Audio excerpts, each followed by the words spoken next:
Hi friends, welcome back to my channel. నా video చూస్తున్న ప్రతి ఒక్కరికి చాలా చాలా థ్యాంక్స్ అండి. నేను ఈ వీడియోలో వచ్చేసి 2 టిప్స్ అయితే షేర్ చేస్తానండి. వీడియో అయితే స్కిప్ చేయకుండా చూడండి. నచ్చితే గనక తప్పకుండా లైక్ చేయండి. మనం ఉల్లిపాయలు తరిగేటప్పుడు కూరొస్తూ ఉంటుంది. కళ్ళమ్మట నీళ్ళొస్తూ ఉంటాయి కదండీ! అలా రాకుండా ఉండాలి అంటే ఉల్లిపాయ తీసుకొని తోలు తీసేసి అటు ఇటు కట్ చేసుకొని అంతే పెట్టినా ఫ్రిడ్జ్‌లో పర్వాలేదండి. లేదు అంటే ఇలా ముక్కలుగా కట్ చేసి తర్వాత సన్న ముక్కలుగా అయినా తరిగేసుకోవచ్చు. పెద్ద ముక్కలుగా కట్ చేసి పెట్టుకున్నా గానీ పర్వాలేదు. ఎలా అయినా మీ ఇష్టం. కాకపోతే తోలు తీయాలి. కంపల్సరీగా కడిగేసుకొని పెట్టేసుకుంటే సరిపోతుందనమాట. ఇలా ఒక బౌల్‌లో అయితే పెట్టేసానండి నేను. బౌల్‌లో పెట్టేసి, మూత పెట్టేసి ఫ్రిడ్జ్‌లో ఒక్క 5 నిమిషాలైనా ఉంచండి కనీసం. 5-10 నిమిషాలు ఉంచితే కూర రాకుండా అయితే ఉంటుందండి. తప్పకుండా ఇది టిప్ అయితే మీకు యూజ్‌ఫుల్ అనే అనుకుంటున్నాను.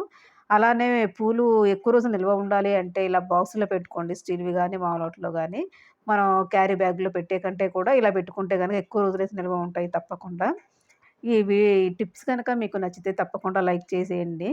అలాగే షేర్ చేసి సబ్స్క్రైబ్ చేసుకోవడం మాత్రం మర్చిపోవద్దు ఫ్రెండ్స్ ప్లీజ్.